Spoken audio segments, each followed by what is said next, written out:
Welcome to Raise the Line with Osmosis.org, seeking solutions with leading experts on how to increase healthcare capacity so people can get the care they need during the COVID-19 crisis and beyond. Hi, I'm Dr. Rishi Desai. Now, what if you had a long-lasting job that required constant problem-solving, coordinating healthcare, navigating complex systems, and much more, but you didn't get paid for it and you couldn't put that experience on your resume? Well, that's the situation caregivers of loved ones face, and something today's guest is working on to change. Alexandra Drane has been involved in many aspects of the healthcare sector, including starting several companies and serving as a wellness expert for Prudential. In the last decade, she focused on changing the ways employers and job seekers view the role of an unpaid caregiver and started the organization ARCHANGELS to accomplish this goal. Thanks so much for joining us today. Rishi, I'm super excited to be here. I wish you all could see what I see, because Rishi exudes kindness and curiosity, and that is such a wonderful balance. Now, I'll say, if you think flattery is going to get you anywhere with me, it will. And so I appreciate that. It's very kind. Tell us a little bit about your background, what got you interested in this problem, and maybe even more broadly, in healthcare in general. So, I have to start by saying what got me interested in this problem was not where people usually start when they talk about unpaid caregivers, right? So unpaid caregivers are anybody who's caring for or looking out for or loving on somebody. Could be a family member, a neighbor, coworker. And most people who got into this space because of a personal story, because there are a lot of personal stories, because often this is a really, really, really, really hard job. People get no credit for it. In fact, they often get sort of tortured in it. The system almost revolts against you as an unpaid caregiver. I love to point out, because I am a super geek, that while I myself have been a caregiver, am a caregiver, have needed a caregiver, and will most certainly be a caregiver multiple times over again. Thank you, Rosalind Carter, for the best quote ever. We got into the space because of the data, because the data is overwhelming, and the data has been overwhelming. And COVID has just super califragilistically exacerbated the overwhelmingness of the data when it comes to the 43% of adults in the US right now serving as an unpaid caregiver. Thank you. No, thank you, COVID. Wow. I mean, so it strikes me as probably the largest job out there, right? 43%. I can't think of anything that anyone does that we collectively do that's higher than 43%, save maybe sleeping and eating, where that hits 100%. But in terms of jobs, that's probably number one. Is that about right? Yeah. And it's funny that you mentioned sleeping and eating, because one of the things that unpaid caregivers do is they often don't get to sleep as much.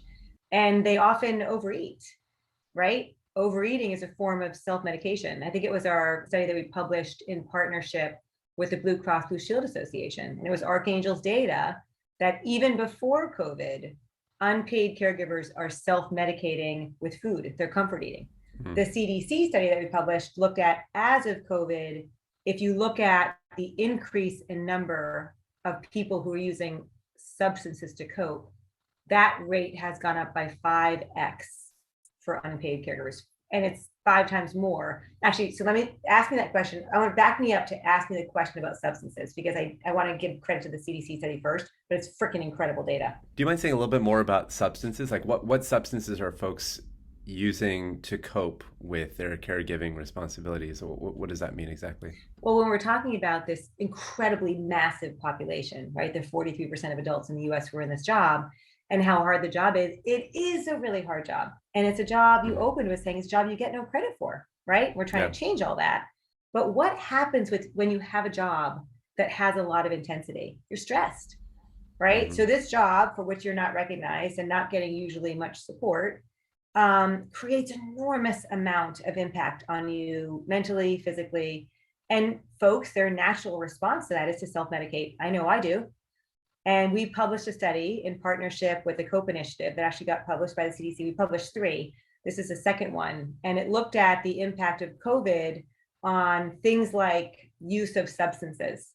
And the substances in particular that this study was looking at was drugs and alcohol. And raise your hand if, as an unpaid caregiver, you have, at the end of a very long day, filled with things you feel really good about sometimes and really awful about others, you have looked for the answer in the bottom of a glass, or 2 glasses, or 3 glasses, or taken a sleeping aid, or something else, whatever works for you. So it's actually 33% of unpaid caregivers over the course of COVID increased their use of substances to cope. And that's 5 times the rate of the rest of the population. So that's drugs or alcohol. Wow. And unpaid caregivers, I'll tell you, it's a luxury when I get to drown my sorrows using that. But when I am in an active caregiving role, I can't because I have to get up at 3:00 in the morning, right? I want to make sure this person's breathing. I have to check to see if they take their medication. So what do I do then? Well, then I eat. And there was another study it was a report actually that we did in collaboration with the Blue Cross Blue Shield Association that used ARCHANGELS data that looked specifically at the percentage of caregivers who are coping through food, who are comfort eating, and it's 50%.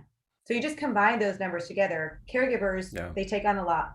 They never complain. They're gorgeous in what they're doing. This job is an incredibly important one. It's often the most important job they'll ever have. They care about it more than anything else. Not only are they getting no support, they're often getting protested against in some way. Just go to the doctor and try and get your mom's medical records and see how they treat you. Right? So what do?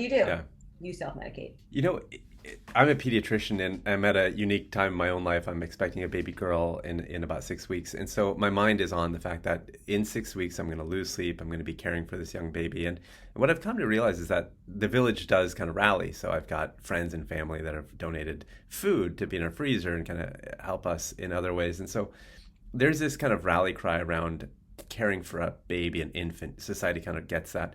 With caregivers, sometimes I feel like it's the opposite. Like sometimes people in my own family have scrambled away and said, like, look, we can't take care of it. You take care of it. Kind of like throwing the hot potato around. And society doesn't reward, like kind of socially reward that role in the way that they do for a new parent.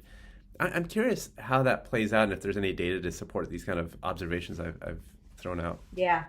Oh, huge amounts here. First of all, oh my gosh, congratulations, a baby Rishi. Yay. That's very exciting. We will need multiple baby pictures if you don't mind. And when COVID's over, I request permission to hold your baby because I love holding babies, especially when they're not my babies and I get to get it back. My babies are now 14 and 16. So I love that you give that analogy because it was one that really struck me when I had babies and I would be in meetings and somebody would lovingly lean over and be like, psst, Alex, you've spit up all down your back. And everyone in that meeting would be like, hee, she's got spit up. And then fast forward like 10 minutes, we're still all telling adorable stories about our babies and how tired we are. And people think it's fantastic, right? It's not just normalized, it is celebrated. And it's for a lot of reasons. You know, thank you to the movement 20 to 30 years ago that sort of helped make it okay to have babies and talk about having babies. But we know that was a culture change in and of itself. It's also because the act of having a baby brings hope, right? Like good things are coming. You're going through a bad period, but it is going to end because it's a yummy little fat baby who's waking you up all night is gonna, come into someone who sleeps for 6 or 7 hours at a stretch at some point, please Lord, and it does happen. And then they sleep all day, like my teenagers want to. But the reality for unpaid caregiving of an elder is different because there is not that light at the end of the tunnel. Right. For many, and this is why many years ago we actually started a different movement called Engage with Grace, which was all about how do we help support people live their very best days until their last. And the system doesn't do that very well. It over-treats, it over-medicates, it gives people too much. It doesn't let families talk about what is the best care for this elder going to look like. Because if you did have that conversation, you do a way better job as a family coordinating what that care was. And the other aspect of that is switching from, we have data that shows about 50% of unpaid caregivers don't know what that term is, right? Or they feel stigma associated with it. They don't tell the truth about it at work. They think they're not going to get a promotion for it. They know they'll get shunned for it. We see this varies by cultures, by ethnicities, by gender. And so a lot of what ARCHANGELS is doing is saying, okay, and I'm going to stay with caring for an elder first, and then we'll come back to sandwich generation, which you are about to be, my friend. When you are, caring for an elder in this role, what if our goal became not only are we going to destigmatize talking about unpaid caregivers? Not only, we're not setting our bar on normalizing it, we're going all the way towards, we are going to mother freaking celebrate it, right? We are going to say these unpaid caregivers are badass warrior angels. And that's the name ARCHANGELS is all about. We're going to spread our wings out over these people that we're loving on fiercely, doing everything we can to care for them. And then we as a society are going to say, you rock, ARCHANGEL. What you are doing is incredible. I see you. I love you. Thank you. And we're not going to say to that unpaid caregiver, what can I do to help? because caregivers never answer that question. They'll be like, I'm okay, I don't need anything. Did ever ask for help? Yeah. Instead, we're just going to insert our bodies there. We're going to put our bodies there. We're going to fill fridges. We're going to mow lawns. We're going to come and sit with somebody's father. Say, no, you go for a walk right now. I insist. Right? You put your body there. Don't ask, just help. Now I have to answer a little bit more because you're about to be a baby daddy. So here's what's so exciting about the world now as it relates to sandwich generation caregivers, but it's going to sound horrifying that I say it's exciting. COVID has really exposed the extent to which unpaid caregivers are laid bare in today's environment when it comes to getting the recognition or support they need. The third CDC study that we did was the study that said, as of COVID, 43% of adults, as we said, are unpaid caregivers in general. 70% of them are having at least one adverse mental health condition.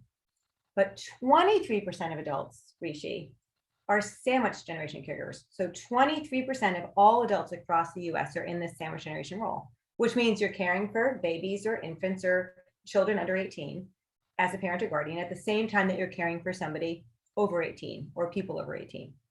And that has a profound impact on your health overall. You know, I'm curious about planning. You know, when you go through your life, a lot of times people, they might plan to find a partner. They might plan to have kids. They might plan retirement. They plan these different stages of their life. In your research, do people typically plan for elder care? Is that something that they kind of strategize around, think about, save for? Or does it kind of more often than not kind of land in their laps and then they're scrambling to pick up the pieces? Like what is often the story? I'm just curious. I think it's a yes and, you know, and I saw this whether I'm working with executives or when I was working as a cashier at Walmart, whoever you are, whatever your style of interacting with the world around you, whether you are somebody who has OCD and is overprepared for everything, or you're someone who rolls with it with a smile and glory all day long. I have never met an unpaid caregiver who's going through it for the first time, who wasn't almost put to their knees at the extent to which they could never have predicted what would actually happen and how they would feel about it. And you mentioned before really needing support. And you have built around you this gorgeous community, right? And they're going to be there for you. CDC's data showed that there are things that really increase, we use the term caregiver intensity, and there are things that really increase that level of intensity. Family-related disagreements, stress over money, not having time for yourself, feeling underprepared. But there's also one overwhelming factor that decreases that intensity, and that's knowing that you are supported, feeling supported. And so again, as we're thinking about, you know, if you're a first-time caregiver, it's really hard to know what's coming. And so what you really need to do, anyone who's listening, who's not yet been in this role when it happens to you, or anyone who's listening to it, and this is the first time they're in that role, you need what we call your red phone. You need to know ahead of time who is the person you're going to call when, you know, everything hits the fan. And it happened for me one day, and I work in this space, but it was a moment I remember so particularly well. I was sitting at my desk, as I am right now talking to you, and I got a phone call about somebody who I love so fiercely, like with every atom, every fiber of my being. And it was their paid caregiver saying, we are standing outside the emergency room. I think it was my dad. I think your dad might be having a heart attack. And I had prepared for everything as it related to COVID, as it related to getting COVID. I somehow forgot that my dad could have other things happen. You know, he's 79 years old at that point. Yeah. And so we were not ready for what if he has a heart attack. And I remember the blood draining from my face, like standing straight up, telling her I was going to like call her right back, and literally walking around in a tight little circle, not able to think. I couldn't process. The only thing I needed to do was to call my friend Lisa Sunan. And I love Lisa Sunan. And she's one of, she's not my best friend. She is a best friend. But my body was like, Lisa Sunan's going to know what to do. And she was my red phone. And I called Lisa, and you know what? She did know what to do. So everybody have a red phone. It might not be who you think it is, and it might change, but know when things go horribly wrong, who is that person going to be? And the first thing you need to do in that moment is get a red phone. Be prepared at least with that. And then separately, start reading up on, you know, being unpaid caregiver when things go wrong is essentially just having caregiver stress, financial stress, relationship stress, workplace stress, all come together at once at one time. And there is no one thing that can support you. You will need a financial aid. You will need a legal aid. You will need a personal assistant. You will need a home care aid. right? So there's no one way to prepare. So the best way to prepare is to recognize that you're in it, be ready to ask for help, freaking challenge yourself to ask for help, but most importantly, equip those around you to see that you're in that role. And you tell them, when you see me drowning, come and get me, because I'm not going to ask you for help. So just so you know, and for Lisa, when you're listening to this afterwards, I'll be calling you. You sound like a wonderful friend. So Awesome. certainly someone that we could all appreciate and gain advantage from.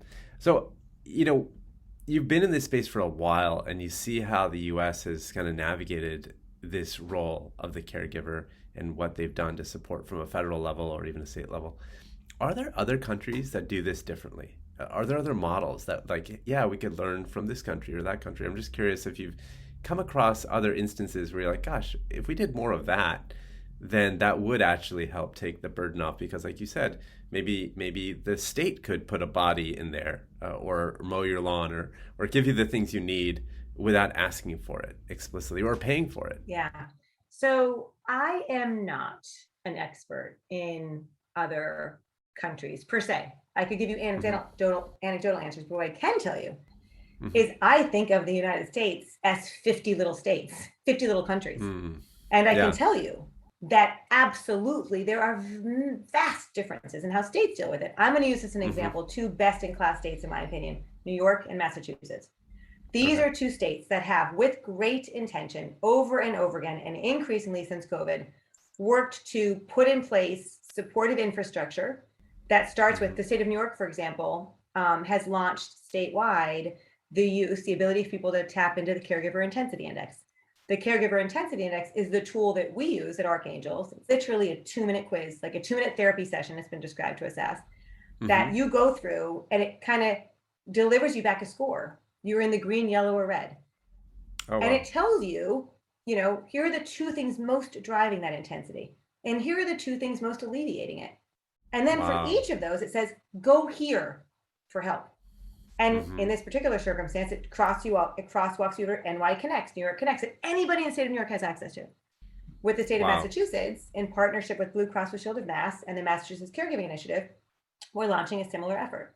And these campaigns have 2 things in common. One, their goal is they have that campaign. I'm using the term campaign very intentionally, because if unpaid caregivers are not walking around aware that they're in that role, then they're not availing themselves of these resources. They're not raising their hands or answering that email. So job number 1 of this campaign is to say, are you mowing somebody's lawn, right? Are you worrying about somebody? Could you take a vacation right now for 3 days? No, why not? Okay, you're probably an unpaid caregiver. 43% of us are. 1 in 4 of us are in the red. We see you, we love you. Find out your intensity, and then we can get you supported. And then the second component is, so you get your intensity score, you get crosswalk to resources, but you know what these states are also looking at? Is how can we aggregate in an anonymized way, what is the level of intensity across our states, and how well are we doing at supporting it, and can we make a data-based argument to be putting more resources to work at the things that are most driving that intensity for our particular state. So I do think there are examples across the country of states that are crushing at doing their very best in data-driven and heart-filled ways to support this extraordinary backbone of our country.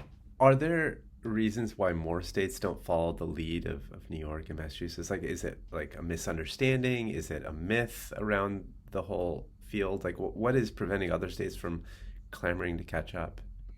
I think it's taken a long time for people to understand, because the role and import of unpaid caregiving is largely, or has been largely, invisible up until COVID. I think people, they have silos in their head where they're attributing cause and effect, and they're thinking about top and bottom line impact. And most states, most individuals don't have a bucket in their head of unpaid caregiver. If I want to impact top and bottom line in my state, health plan, employees, I got to think about their role as unpaid caregiver. I'm thinking I have to think about your role with your diabetes. I have to think about the fact that you have a hard time with transportation. Actually, the underlying most foundational element of everything that drives top and bottom line, and certainly emotional impact across our country, is being an unpaid caregiver. And for many states, until they get to that place, then if you don't know what it is, you can't see it. But I promise, once you see it, you can't unsee it. So once you start realizing, oh my God, unpaid caregivers are everywhere, and if they're in this role, they're not coming to work. Guess what? If they're not coming to work, I'm not making money off them. I'm not productive. And guess what? Then they have to quit their job, replacing their salary costs more. Now they're on the state's system. So that's costing money to the state. I just don't think it's been exposed the extent to which that has massive top and bottom line impact. And that's slowly but surely happening now. Do you mind just defining the sandwich generation? You brought it up earlier, and I have a son, so this will be my second child, and I have aging parents. And so I presume I'm a sandwich kind of for that reason. But yeah, if you could spell it out for me. Oh, my love, Yeah. you are in the sandwich generation. Yes. So sandwich generation caregiver is anyone who is serving as a parent or guardian for anyone or people who are under 18 at the Okay. same time that they are caring for someone who is, or people who are over 18. Oh, And 23% of adults in the US right now are in this role. wow. 23%, right? And I just want to say quickly, I think an easy way to think about COVID is that it has doubled everything. Before COVID, about 21% of adults were in this role. As of COVID, it's 43%. Wow. So, and I can tell you that like before COVID, this is way more than doubling, about 8% of unpaid caregivers were in the red. As of right now, it's 24%. If you are a double duty caregiver, which you are, Rishi, Yeah. right? Because you are a paid caregiver as a doctor at the Yeah. same time as you're an unpaid caregiver as a papa and a son, you double it again, Wow. right? So COVID like doubles, and being a double duty caregiver doubles it yet again. So I want to give you 4 cohorts. So if you are cohort 1, we're going to say that means you are not serving as an unpaid caregiver in any way at all. Okay. Your rate right now across the US, the percentage of adults in that cohort with active suicidal ideation, that means they've had serious suicidal thoughts in the last month, is 4.5%. If you go to cohort 2, that is somebody who is serving only as a caregiver in the parent or guardian role, it doubles. Wow. 9% of adults, this is our CDC study number 3, 9% of adults in that role have suicidal ideation. If you go to, okay, now I'm only caring for people who are over 18, it's 10%. What do you think the percent of adults in the US right now who are sandwich generation caregivers in the last 30 days have had serious suicidal thoughts? To be honest, I'm scared to answer this question. And the last 30 days is recent. It's not like you're saying last year or 5 years or something like that. I mean, no. So I'm curious to know what is that percentage? It's 52%. Wow. And what that means, I wish you all could see his face right now. Wow. And what that means, right? As just picture in your head, you just walked into a room of sandwich generation caregivers. That means if you have considered seriously suicide in the last 30 days, you're actually normal. And that's actually a bright spot, believe it or not. Like there was a bright spot before. We talked about knowing that support exists, having support reduces that intensity, and that's protective. Knowing that you're not alone is in and of itself a first line of care. So anybody who's listening, right, who's like, oh my God, I thought that I was the only one who sometimes lay awake or feels so maxed out, or feels like I'm failing at everything. You're not alone. You're not alone. And may that in and of itself reduce intensity. And I have to tell you a funny story.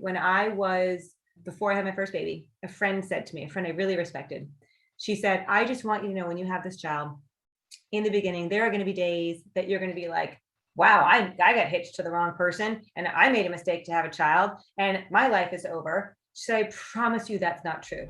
You are hitched to the right person. You will be happy you had this baby. Everything will end up okay. And there was a day when I actually I was trying to learn to breastfeed, tore open a double duty Champion sweatshirt because I was so mad that it wasn't working, like rage in my body. And I remember thinking to myself, and I was like, and I'm definitely leaving Antonio and I'm definitely never having more children. And there was this voice that came into my head. It was like, oh, you remember this. You had a friend who told you it's going to be okay. And so when I see strangers on the street who are pregnant, and I know they're pregnant, first I like ask a question, trying to figure it out. And then I'll say, is this your first child? And if they say yes, I'll say, okay, I'm going to tell you something. And I want you to remember the crazy lady on the street who said to you, when you have a baby, there will be days in those first 6 weeks where you will be like, ah. Yeah. And I want you to remember the crazy lady on the street who said, you are going to be okay. Yeah. This is normal.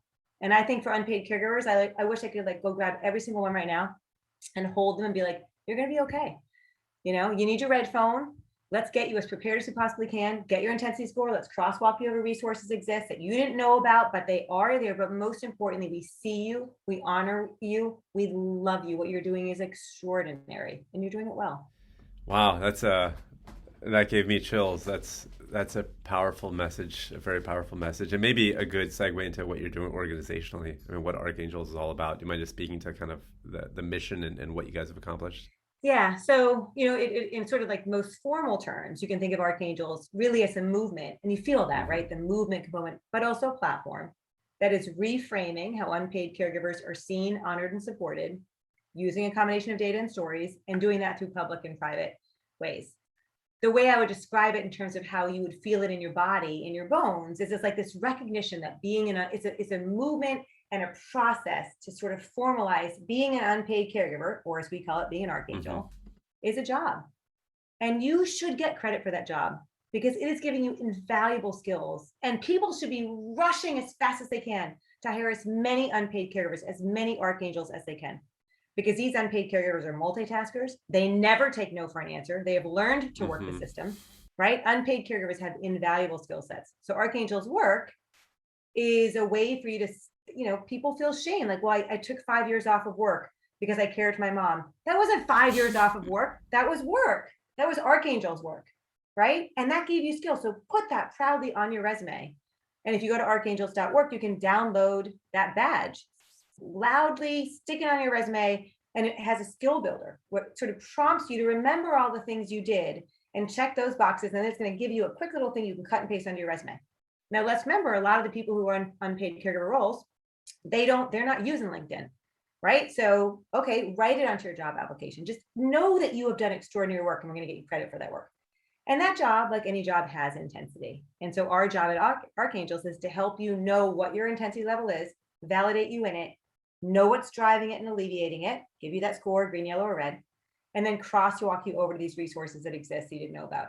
And the other beautiful thing about that, I will tell you, and Rishi, you'll appreciate this because you already have one, you're about to have another. As a mama, there are days that I come out of my office and I'm in the red, and I will let my family know, like, everybody, mama is in the red. Yeah. Like, now's not, I can't explain calculus to you tonight. It's not going to happen. There are other days that I come running, I'm like, I'm in the green, right? Or in the yellow. Like, it's okay. You can approach, safe to approach. Yeah.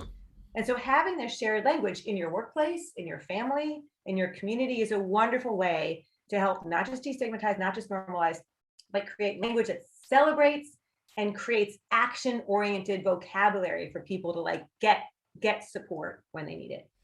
Yeah, that makes a lot of sense. And it hits home. I mean, I have family members who have been caregivers for a long time. And I think, and I've had countless conversations with them about that uneasiness about going back, like you said, back into the job market when in fact they've been working along and in fact working and developing a whole host of skills that could easily help in other jobs. And so I think that's a really powerful message, and what you're doing is absolutely incredible. Yeah, we feel very lucky to be doing it. And I have to say again to you, like, I can't say to you enough, like, you are a double duty caregiver. Yeah. You are a sandwich generation caregiver. So it's a lot. Yeah. You're a caregiver for everyone who listens. I'm watching the heart that you pour into what you're doing, right? That creates intensity. Yeah. So let's make sure that you are feeling supported in everything that you're doing. Anyone who's listening, take a moment to love on yourself and love on anyone else you know who's in this role. Make sure people know that they're not alone, and that you're there to be their red phone. And I'll be your red phone any day. That's actually probably a perfect way to end. Thank you for saying that. That's very kind of you. And thank you for joining us today. It's been my great honor and pleasure. Thank you. I'm Rishi Desai. Thanks for checking out today's show. Remember to do your part to flatten the curve and raise the line. We're all in this together.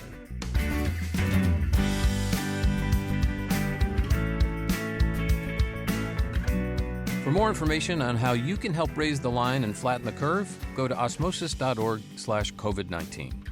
If you like this podcast, please share it on your social channels. You can also subscribe to the series and check out all of our podcasts at osmosis.org/raisethelinepodcast.